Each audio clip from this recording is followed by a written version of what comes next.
Hi, I'm Charles with AniCap. The story begins as we see a boy wake up from sleeping on top of a strange creature, and the boy asks this creature how long it plans to be eating as it's already getting dark.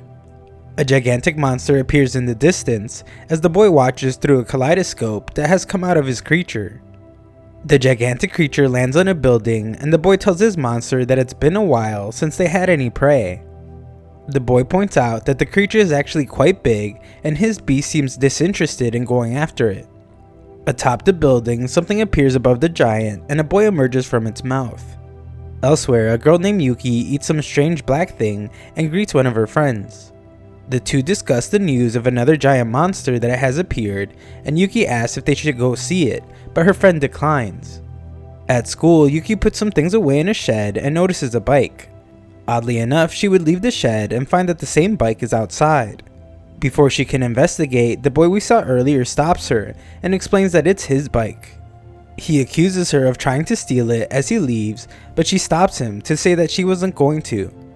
She explains that it seemed to move somehow, but he just wants her to let him go. The girl sees an eye appear on the bike's seat and pokes it, prompting the boy to have a terrified look on his face.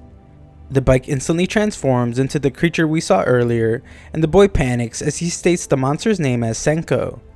The girl is in complete shock, but then amazed to see that the huge monster transformed again. Yuki leaves school early and tells the boy, who is named Tetsu, how strange their names are. She wonders if the transforming thing is an alien, but the boy simply states that it's a secret. She asks if it's friends with the giant one from the news, but finds that the boy isn't even listening. Tetsu finally looks at her, but is startled to find her feeding Senko, and tells her not to give him anything weird. Senko then shockingly transforms into a car as the boy says goodbye and instructs Yuki not to tell anyone anything. Yuki clearly isn't listening as she wonders if Senko can be driven and asks to be given a ride.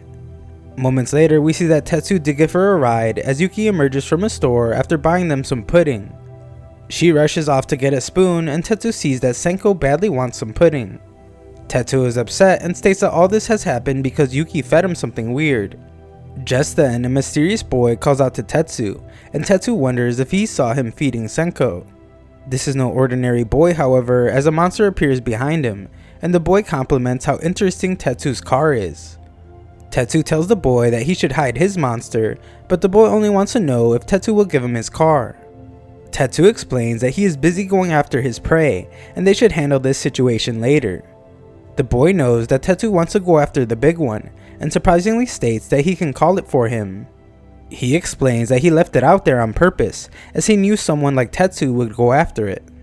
The boy tries to call the giant, but realizes that it's actually too far away. Tetsu is shocked by everything he is hearing, and is in disbelief to realize that the boy has two of them. Yuki returns, shocked to see another monster, and Tetsu tells her to get away immediately. The mysterious boy is clearly done talking as he prepares to fight, and Tetsu asks the girl to hold on to the pudding as he calls out to Senko. Tetsu has Senko fire the first shot, but Yuki is caught staring, and Tetsu and Senko get hit protecting her.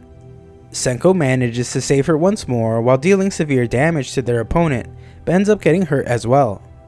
Electricity emerges from Tetsu's head as he tells Senko that the girl is getting in the way, and Senko consumes her.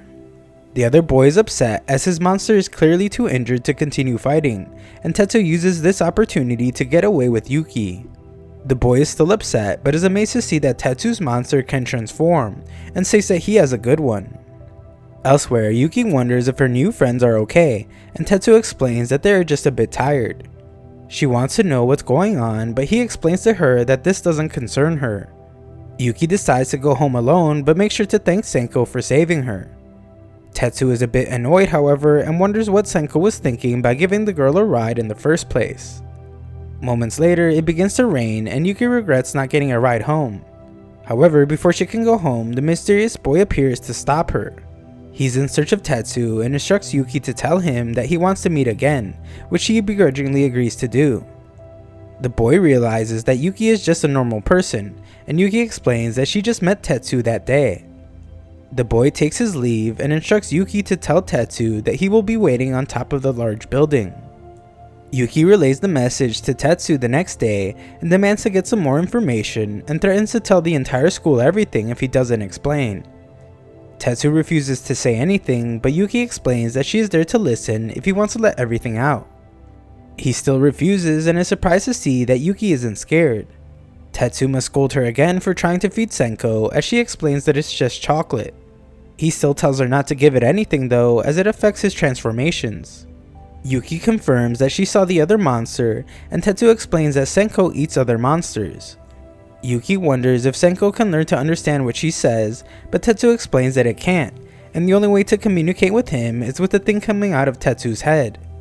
Kai interrupts them, so Yuki decides that her job is done, but explains that she doesn't think Tetsu should go meet with the mysterious boy. The next day, Ki wonders if Yuki has caught a cold as she is missing the bus, but we see that Yuki has actually been captured. She wonders what she is doing there, and the boy simply states that she is his hostage. The military arrives soon after, and the boy explains that they are trying to hold the perimeter around the big monster. The action is clearly about to start as Tetsu decides that it's time to blend in with the helicopters, and asks Senko if he has the transformation down. Senko doesn't seem to respond, which prompts Tetsu to ask if everything is okay, since he has been acting strange lately. Senko still doesn't respond and surprisingly just consumes Tetsu. It flies off and Tetsu can't help but wonder what Senko is doing. The mysterious boy then shockingly puts Yuki on the edge of the building and recommends that she doesn't move too much. The boy then patiently waits and begins to wonder if Tetsu has arrived.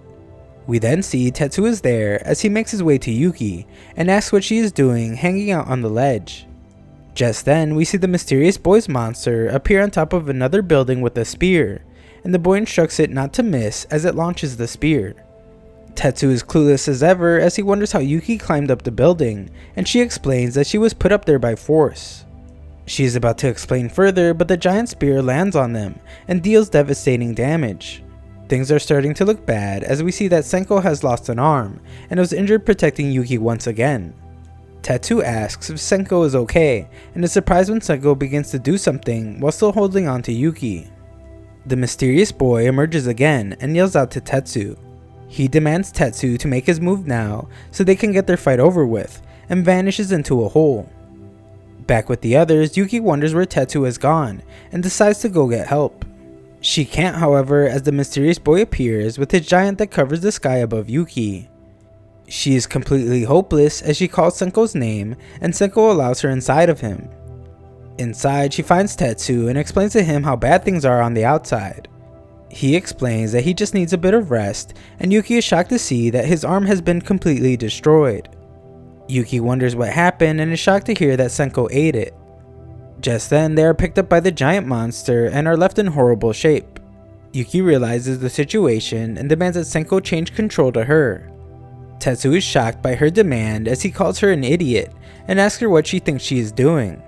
She points out that he's about to pass out and has decided to take control of Senko, but Tetsu declines as he refuses to give Senko to anyone.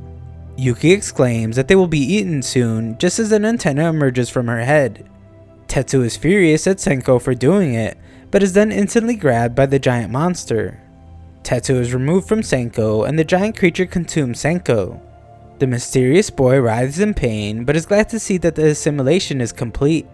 Senko then watches in absolute disbelief as the giant monster is now able to transform just like Senko did. The mysterious boy is glad at first, but then shocked to realize that his monster is being pulled. We then see Yuki is alive and well and wonders what is going on. Tetsu calls to her from outside the strange thing Senko has turned into and tells her to let him in. The mysterious boy is furious as his control of the giant was taken and determines that someone must have still been inside. Nearby, Tetsu is being carried and he asks Yuki if she can make Senko smaller as they stand out a bit too much. She just wants him to be quiet for a moment, but we then see that the mysterious boy's monster jumps into Senko. Tetsu realizes that things are getting bad and things get even worse as the military tanks begin to shoot at Senko. Senko is beginning to take severe damage and Tetsu demands Yuki to let him inside. She finally lets him in just as Senko transforms once more, but the tanks continue to attack. The mysterious boy is inside as well, and he demands that Yuki give him control of the giant. She refuses, but the boy then begins to take her antenna. Just then, they are attacked from above and we watch as Tetsu arrives inside the creature.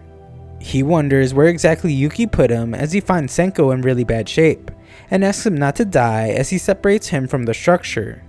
The mysterious boy retakes his antenna, but explains that it seems like the assimilation couldn't complete because of the shock from the attack. He tries to get the giant to move, but sees that the transformation won't terminate, and they are attacked again. During the turmoil, he is upset to hear that the giant can't turn back. Yuki secretly notices that Tetsu has arrived, and he explains that he has brought Senko. The mysterious boy is furious to see that the giant isn't responding, and apologizes to it as he ends its life. He now determines that he must now go and get another one. Before that, he realizes he has unfinished business with Yuki, but she shocks him with the bat to his head. She surprises herself with how much damage she did and wonders if the boy will be okay. Senko stares at the boy's monster and Yuki decides it's time to leave. The three of them head outside just as more attacks rain from the sky. Senko protects them from taking damage, but it's clear now that the giant has been destroyed. Yuki instructs Tetsu to show her his arm, and she has Senko replace it. She tells Tetsu to go ahead and wear it, as Senko is very familiar with his arm. Yuki controls Senko to transform Tetsu's arm into a wall, and they are able to hide from the military. Tetsu can't help but stare at his new arm that is actually Senko, and he calls Senko a traitor for now listening to Yuki. They realize that they won't be able to explain anything to the military, and decide that it would be best to just run away. Thanks for watching part 1, 3,000 likes and I'll know you want a part 2.